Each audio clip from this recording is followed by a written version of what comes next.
पहले प्रश्न में बोला जा रहा है कि दुनिया का नवीनतम देश है। दुनिया का नवीनतम देश यानी कि सबसे नया देश कौन सा है? तो दुनिया का सबसे नया देश है यानी 193वां, टोटल 193 हुए तो 193वां देश कौन सा है? दक्षिणी सूडान गणतंत्र है। दक्षिणी सूडान गणतंत्र है। और दक्षिणी सूडान गणतंत्र की राजधानी कहाँ है?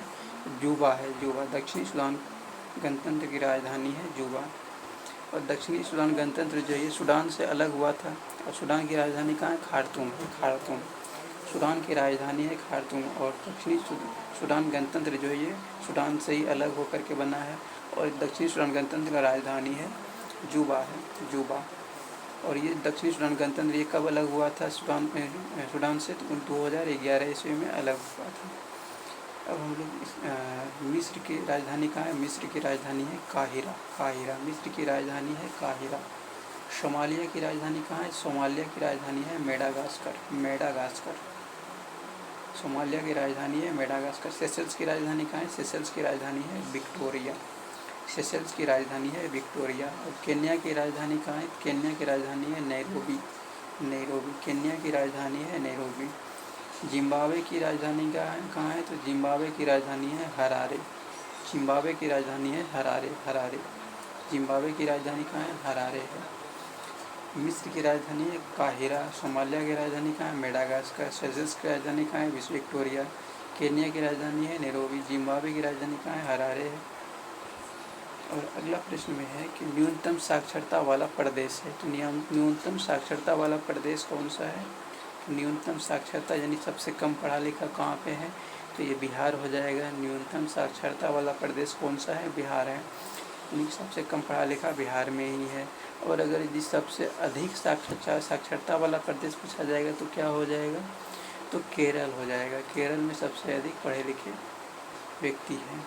तो बिहार में सबसे कम है पढ़ा लिखा व्यक्ति। कितना है? 63.82% है, 63.82% है। और सर्वाधिक जनसंख्या घनत्व वाला राज्य है।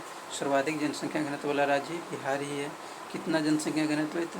तो 1106 व्यक्ति प्रति वर्ग किलोमीटर है। और सर्वाधिक जनसंख्या कहाँ पे है? देखिए, सर्वाधिक जनसंख्या पूछेगा तब उत्तर प्रदेश हो जाएगा, लेकिन सर्वाधिक जनसंख्या घनत्व पूछा जाएगा तब हो जाएगा बिहार। उसके बाद सबसे अधिक क्षेत्रफल किसका है? यानी कि सबसे अधिक क्षेत्रफल किस राज्य का है? तो राजस्थान का है। सबसे अधिक क्षेत्रफल राजस्थान का है।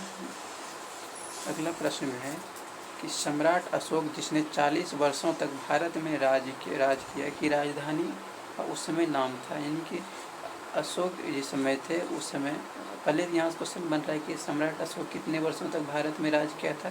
तो 40 वर्षों तक राज किया था।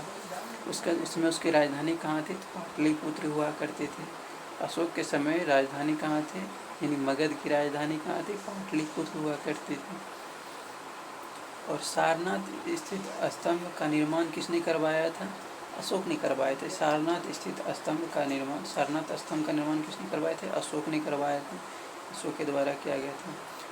और सम्राट अशोक जो है ये किस वंश के हैं? तो मौर्य वंश के हैं। मौर्य वंश का स्थापना किसने किया था? चंद्रगुप्त मौर्य ने किया था। चंद्रगुप्त मौर्य ने। सबसे पहले चंद्रगुप्त मौर्य का बेटा कौन था? बिंदुसार था। और बिंदुसार का बेटा था अशोक था। बिंदुसार का 2 बेटा था। ऐसे बेटा इसका बहुत सारा था और मुख्य रूप से इसका 2 बेटा था। एक था अशोक, एक था सुसीम। अशोक छोटा बेटा था, सुसीम बड़ा बेटा था। अशोक ने अपने 99 भाइयों को काट करके राजा बने थे। उसके बाद है कि ऐसा प्रथम इंजीनियरिंग स्नातक जो किसी राज्य का 2 बार मुख्यमंत्री हो संबंधित है। तो कहाँ से? बिहार से संबंधित है। वो कौन है? नीतीश कुमार है, श्री नीतीश कुमार है। प्रथम इंजीनियरिंग स्नातक सीएम।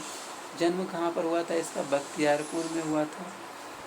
और ये कब से कब तक ये भारत के रेल मंत्री भी रह चुके हैं। कब से कब तक? तो 2001 से 2004 तक ये भारत के रेल मंत्री भी रह चुके हैं। और पता होगा आप लोगों के कि इन्होंने 9वीं बार शपथ लिया है इस बार इन्होंने। उसके बाद अगले प्रश्न में है निम्नलिखित में से कौन सा देश आसियान का सदस्य नहीं है? तो आसियान का सदस्य कौन नहीं है? तो आसियान का सदस्य बांग्लादेश इसमें से नहीं है। आसियान का सदस्य है कौन कौन? देखिए टोटल इसमें 11 देश जो हैं वो आसियान का सदस्य हैं। आसियान के सदस्य कौन कौन है? टोटल 11 देश हैं। कौन कौन सा है बात कर लें तो पहला है म्यांमार, फिर Thailand, Laos, Cambodia, Vietnam, Malaysia, Singapore, Indonesia, Philippines, Brunei और एक और नया भी बना है ईस्ट तिमोर। 10 तो हो गया, एक और अभी नया बना हुआ है जिसका नाम है ईस्ट तिमोर। 11वां जो है ये ईस्ट तिमोर बना हुआ है। और ये जो आसियान है, आसियान की स्थापना कब किया गया था? तो 8 अगस्त 1967 ईस्वी में इसकी स्थापना किया गया था। इसकी मुख्यालय कहाँ पे है? तो इंडोनेशिया के जकार्ता में इसका मुख्यालय है। उसके बाद आगे बात किया जाए, आगे है उस राज्य का नाम बताएं जहाँ से भारत का प्रथम राष्ट्रपति चुना गया। तो उस राज्य का नाम बताएं जहाँ से भारत का प्रथम राष्ट्रपति चुना गया। तो कहाँ से चुना गया था भारत का प्रथम राष्ट्रपति? पहले भारत का प्रथम राष्ट्रपति कौन थे? डॉक्टर राजेंद्र प्रसाद। और कहाँ चुने गए थे? बिहार से चुने गए थे, बिहार से थे, बिहार में इसका हुआ था। समाधि स्थल कहाँ पे है डॉक्टर राजेंद्र प्रसाद का? तो ये महाप्रयाण घाट कहा जाता है। समाधि स्थल को महाप्रयाण घाट कहा जाता है। मतलब राजेंद्र प्रसाद, डॉक्टर राजेंद्र प्रसाद के समाधि स्थल को क्या कहा जाता है? महाप्रयाण घाट कहा जाता है। डॉक्टर राजेंद्र प्रसाद को ही अन्य नाम इसकी बात करें तो इसी को बोला जाता है अजातशत्रु और देश रत्न कहा जाता है इन्हीं को। अब हम लोग अगले प्रश्न में देखते हैं। अगला प्रश्न है सिखों के 10वें गुरु गोविंद सिंह जी का जन्म हुआ था। सिखों के 10वें गुरु गोविंद सिंह जी का जन्म कब कहाँ हुआ था? तो 1666 ईस्वी में हुआ था। कहाँ पर हुआ था? पटना में हुआ था। सिखों के 10वें गुरु गोविंद सिंह जी का जन्म 1666 ईस्वी में पटना में हुआ था। और गुरु गोविंद सिंह जी जो थे ये खालसा पंथ पाहुल प्रणाली की शुरुआत किए थे। और गुरु गोविंद सिंह जो थे ये अंतिम गुरु थे। गुरु गोविंद सिंह अंतिम गुरु थे। और अपने आप को सच्चा बादशाह या पातशाह किसने कहा था? गुरु गोविंद सिंह ने ही कहे थे।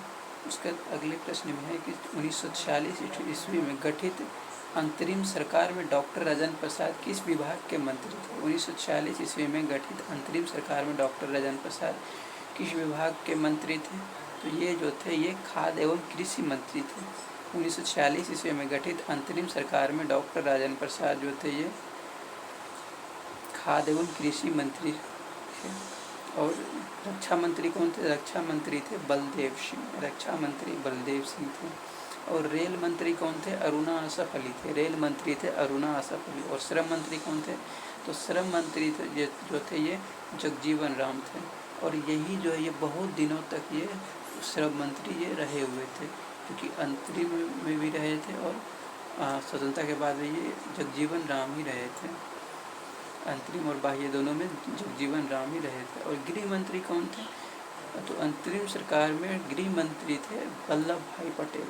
और सूचना प्रसार मंत्री भी यही थे, वल्लभ भाई पटेल ही थे। और उद्योग एवं आपूर्ति मंत्री कौन थे? तो जॉन मथाई थे। उद्योग एवं आपूर्ति मंत्री थे जॉन मथाई। उसके बाद है कि वैश्विक तापमान के बढ़ने की समस्या से निपटने के लिए अपने लोगों पर कार्बन कर लगाए जाने का प्रस्ताव करने वाला विश्व का पहला देश निम्नलिखित में से कौन सा है? तो न्यूजीलैंड है। न्यूजीलैंड ने ही अपने देश में लोगों पर कार्बन कर लगाने का प्रस्ताव पहले शुरू किया था। उसके बाद यहाँ पर 2005 यानी कि ये क्या है? ये करंट अफेयर है।